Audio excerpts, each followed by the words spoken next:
Go. Hello my friends of the internet, my DIY friends out there. Hey, today we have a great video for you. We're going to show you today how to install window blinds here. And there's more of a little bit of an art and science to it than you think. It's not just all about, let's throw them up there real quick.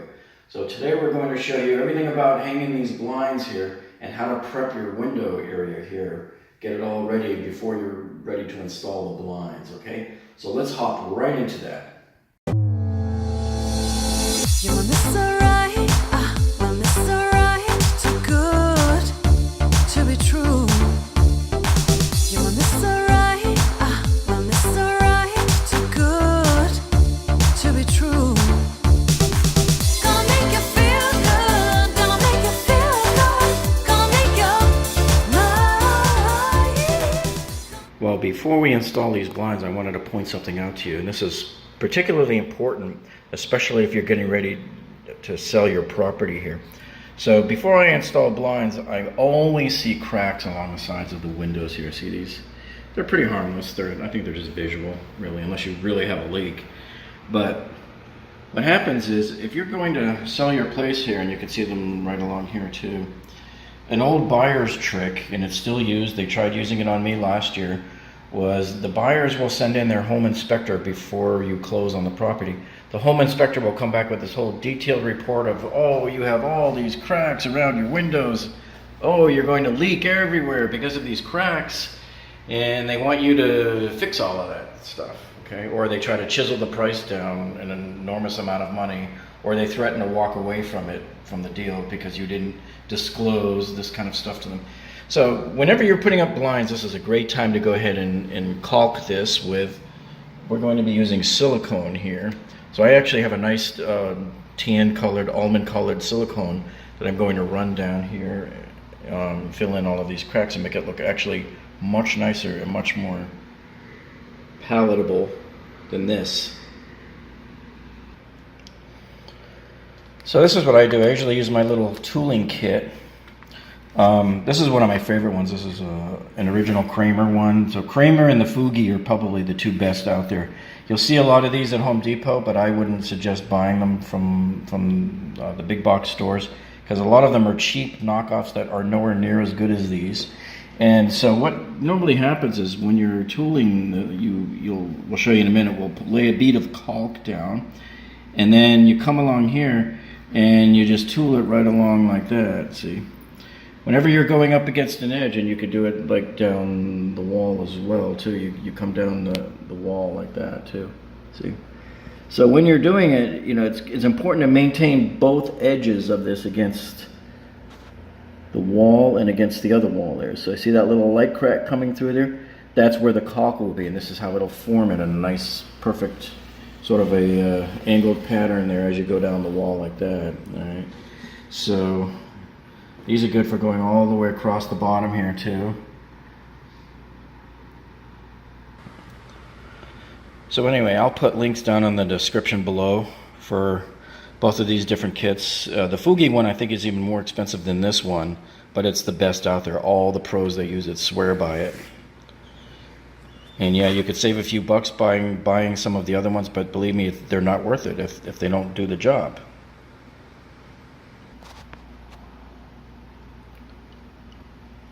Okay, so what I do is I just drag it up, make a real thin bead. You don't want to put a whole lot of product on there, because all you're going to do is waste it, scraping it right back off. So I'm just going to place the tool on there and drag it down.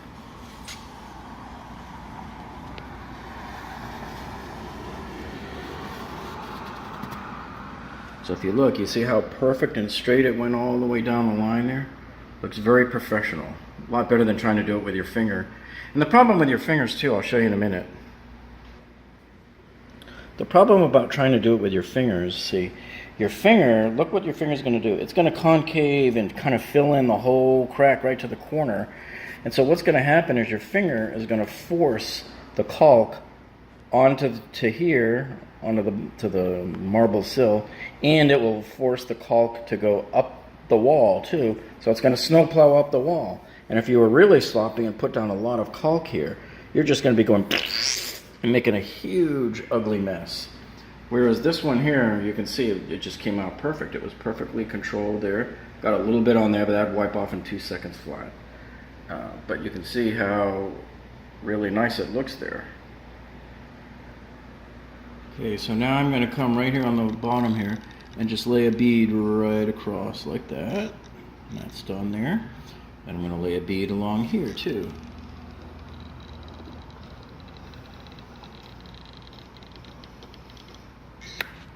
I'll stop here just to do this small area.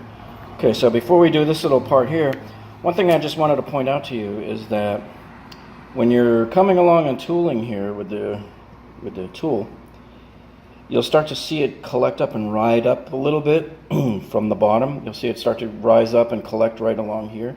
So when it starts doing that, I call it snow plowing, you want to stop every foot or so, or whenever it starts to ride up to be about more than an inch or so, and then wipe it off with the cloth and then come back and pick up again. So here we'll just start right here in the corner and we'll tool it. And you can see that area that I did looks pretty good, right? Nice and clean and perfect. All right, so this is what it looks like when you're done scooping up that one area. So you got to wipe this off and then come back and pick up the rest. So continuing on down the window, I've laid another bead of the silicone here. And so now we're just going to tool this. Make sure I'm using my right correct edge that I want. And we just tool it right down. You notice how it starts to build up a little bit like a snowplow? So I'll stop and I'll wipe this guy off. So now that it's wiped off, I'll pick up again and finish up this window. Alright, so here you can see we've got more of the caulk there going up the wall. We've applied more silicone. Now we're just going to tool it down. Okay, so now as we step back and look here, you can see we have a nice, perfectly professional looking silicone bead set up in place there, and it looks really nice going up the wall there as well. Okay, so now before we rush out to buy our blinds, we have to measure our window, and what I do is you have to measure it in 3 places across and 3 places down, because you can't just measure it across the bottom and go, okay, I got a 72-inch window, because the builders screw up all the time, and you could have 71 inches across the top.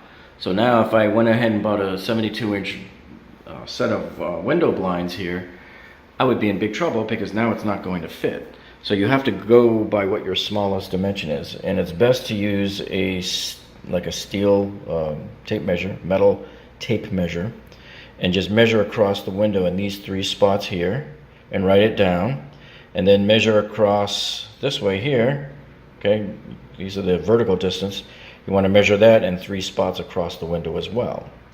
So let's do that now. Alright, so you can see I've got 73 inches across the bottom of the window here. Here we are at the middle of the window, and we get the same thing. A little bit under, 72 3/4. And up top you can see we got 72 3/4. Okay, so moving along in similar fashion, you can see our vertical lines across the bottom of the window are all exactly 50 inches, so the builder did a reasonably decent job here doing this window. So our smallest measurement here is 72 3/4, so that's what we need. Now we know that in the stores they typically make them in 72-inch wide when you're this close to this measurement, or they can custom cut for you as well. But remember, typically what you really get is a 71.5.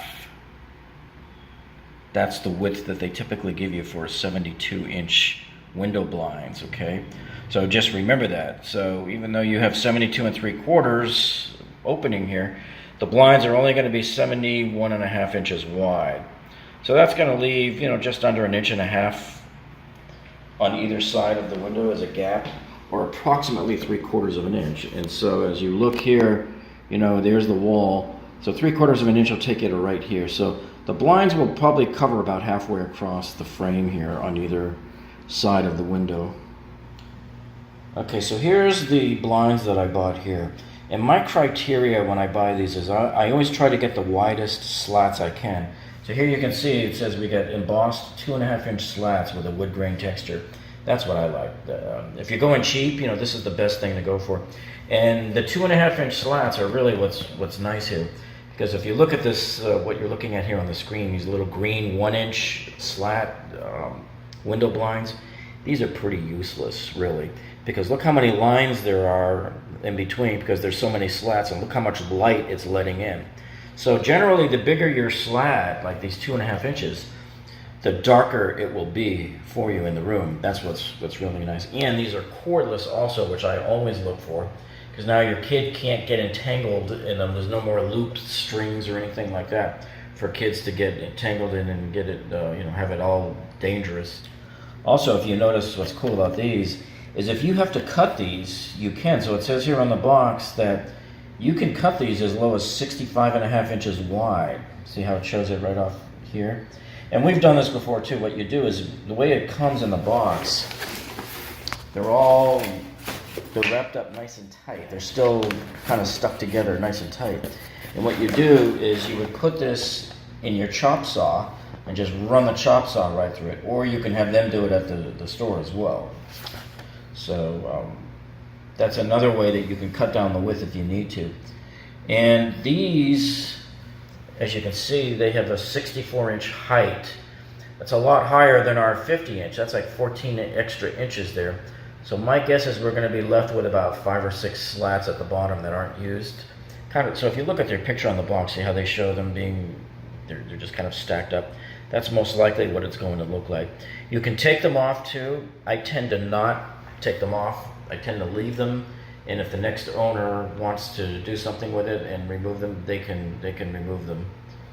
But it's really not that big a deal. But just remember, you're not going to go and find a 72 by 50, which is our measurement in the stores. You typically find 72 by 64s, and they expect you to remove the slats down to whatever size, vertical size that you want. All right, so let's get these installed.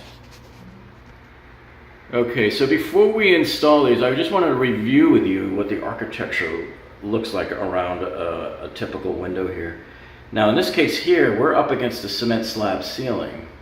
So we have no choice. We have to put our bracket maybe on the side there, on that side wall. Now typically, and we know this is cement block here, right behind these window frames. So we know that they typically will put a 3/4 inch furring strip right near the edge so they can screw their drywall onto it. And so that's where we're going to try to get into. You always want to try to screw in where you know there's the wood.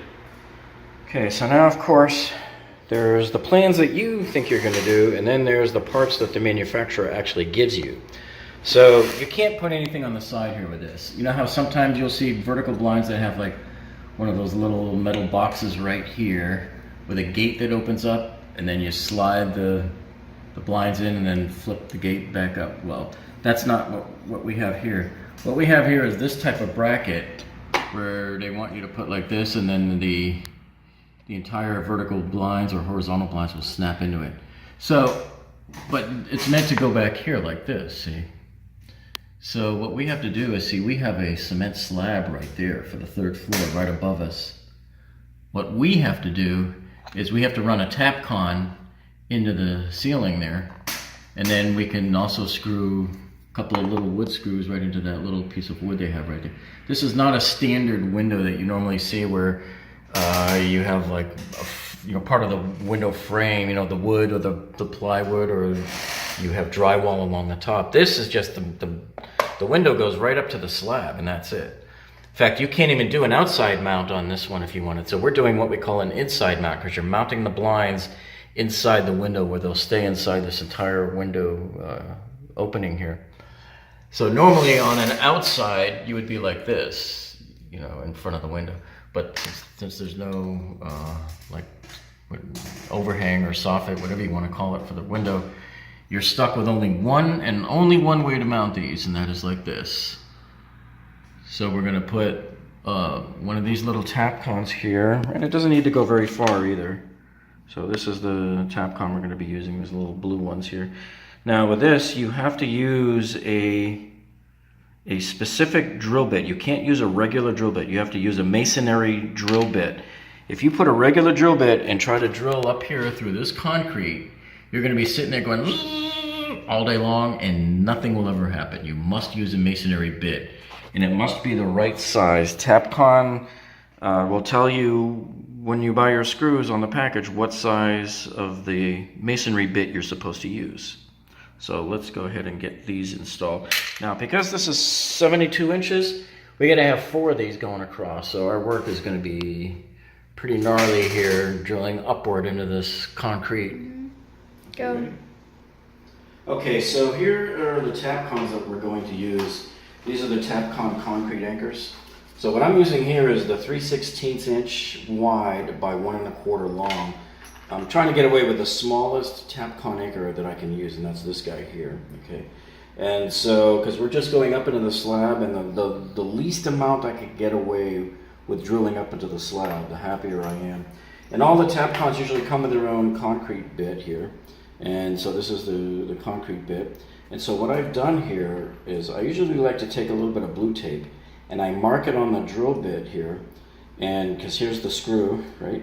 And I see how I mark it so that it makes the drill bit 1/4 of an inch longer than the screw there. That's how far I'm going to drill in.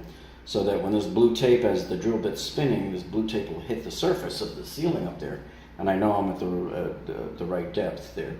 And the reason why you want to make it a little longer than the screw is so that all the concrete powder that's in that hole doesn't get jammed up with the screw trying to go in there at the end. You always want a nice clean hole when you're drilling there into the concrete. Okay, so let's get started.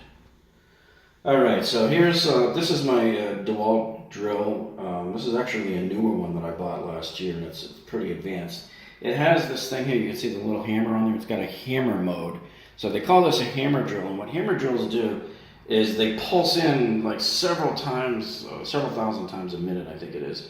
But when you're drilling, you know, it'll go brrrr, and it helps hammer it into the concrete better when you're drilling, and it helps force its way into the concrete. It's a lot smoother and easier than if you just leave it in the regular drill mode here. But it's a lot louder, so I always usually have to have earmuffs on when I use this in hammer mode. So today we're going to try it in the regular drill mode, since we only need to go in about 1 1/4 or so, 1.5 inches, and we'll see if we get lucky and we have soft enough cement slab up there that we can get away with it in just the regular drill mode, which is a lot quieter, but it can take a few seconds longer to get the drill bit up in there.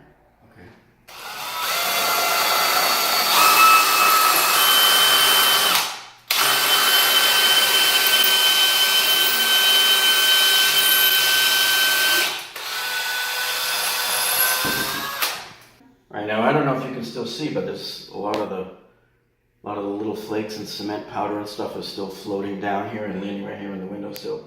So I always tell people, if you ever have to drill up on a ceiling or a wall up high, don't have any of your tools or anything right down below it, because it's just going to land all over it, and you'll have a powder on there that you won't be able to get off.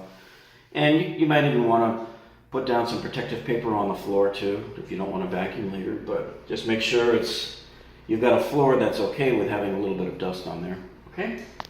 Okay, so here I've got the electric screwdriver out now. Now I've got my blue Tapcon, and we're going to screw it up into that hole that we just drilled.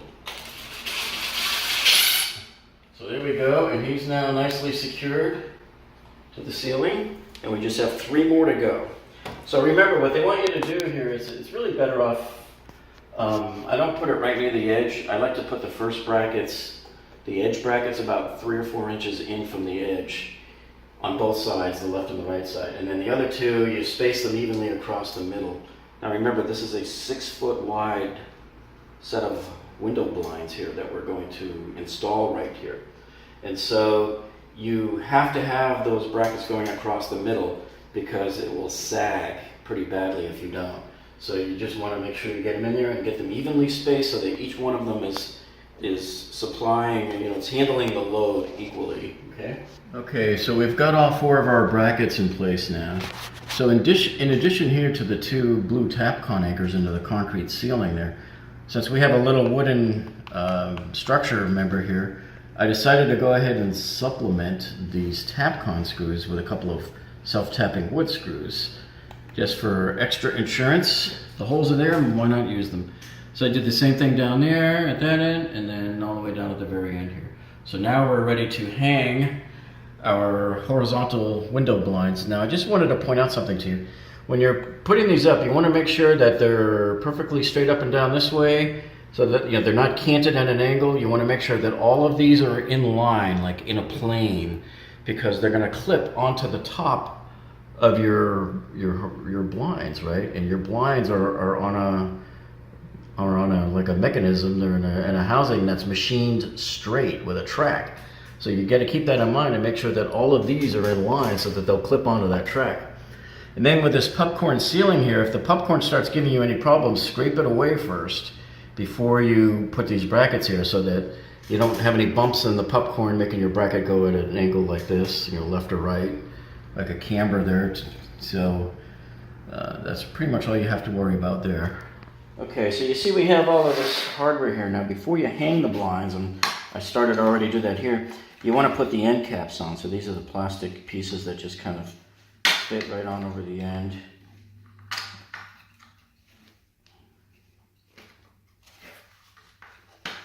Like that. And then we also have these other pieces here that plug onto the bottoms here. Now you're probably wondering, well, why don't they just put these on there at the factory? Well, the reason is because if you have to cut these in the store, you still want those on there. You want to be able to put these on there. You don't want them already on there in the box, because if they cut them, they'll be gone. But I mean, they should put everything back in the box that they cut. But you never know, so that's why it's always a good idea that they leave them outside and that you have to plug them on before you install them. Okay, so now we're putting the clips on for the valance, and you just kind of space them out evenly here. They clip right over the top, like that.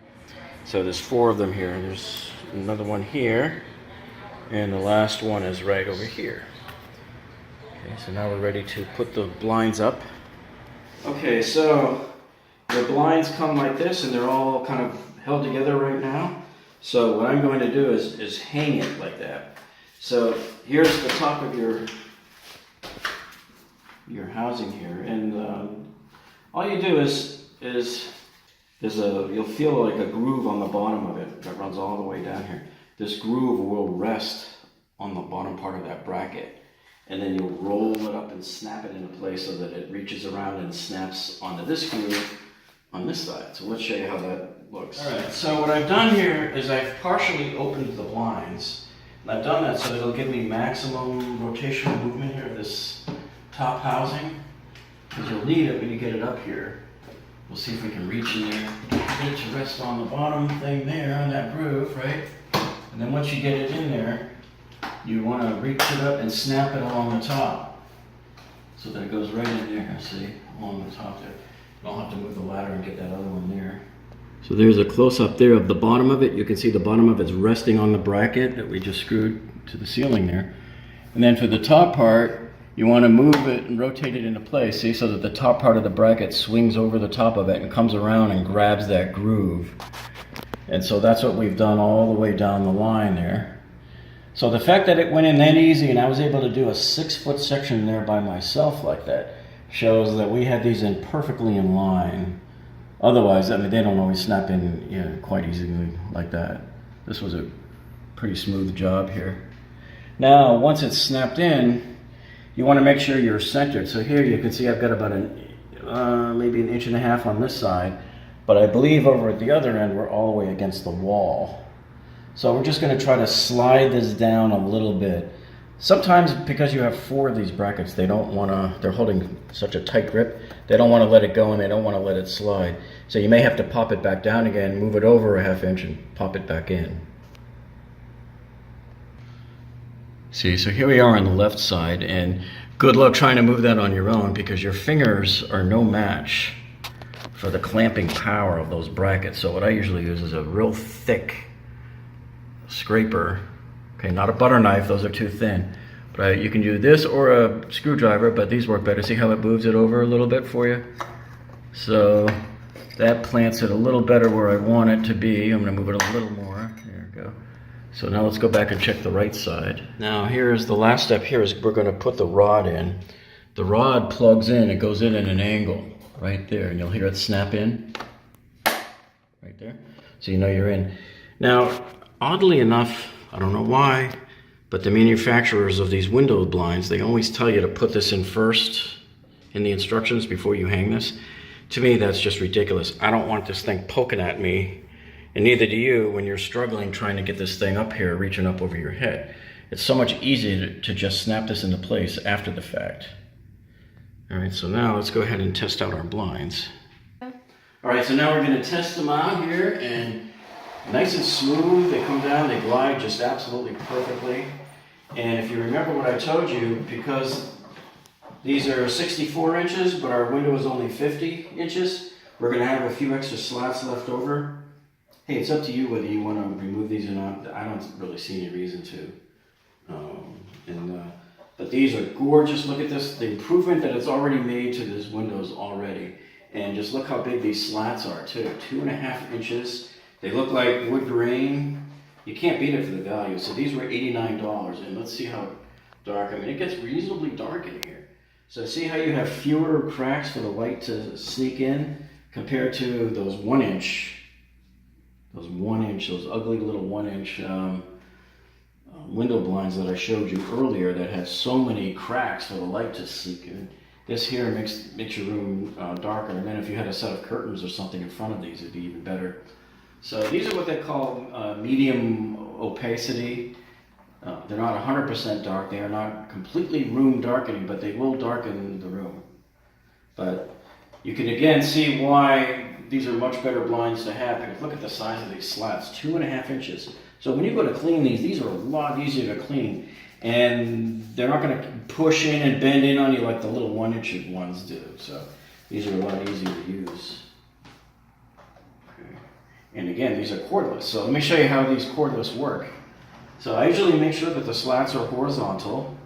And the best way to do it is grab it from the middle. And you always want to be gentle with these things. I don't know why people take these things and go, shove them up or yank on them to pull them back down. That's what rips these things out of the walls. That's what causes them to break. Be gentle with them. Look, that's all you got to do. Very light, very easy. I'm doing hardly any work at all.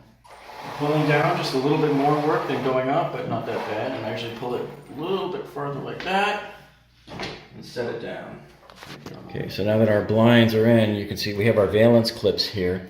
And usually it's a good idea to put these on before you insert it. Or if you forget to, you can always undo a couple of clips. You can undo this clip here. If you forget to put these on beforehand, what you can do is you just come back to these clips here, and you can undo 2 at a time and lower it down a little bit, enough just to fit these over the top. Okay, and so the way those clips work, those are the valance clips. Your valance is here, and you can see how it's got that little channel in there. So that channel is going to snap onto the front edges of those clips. So let's put that on now. And there you can see we've snapped in the valance. So it's looking pretty decent now.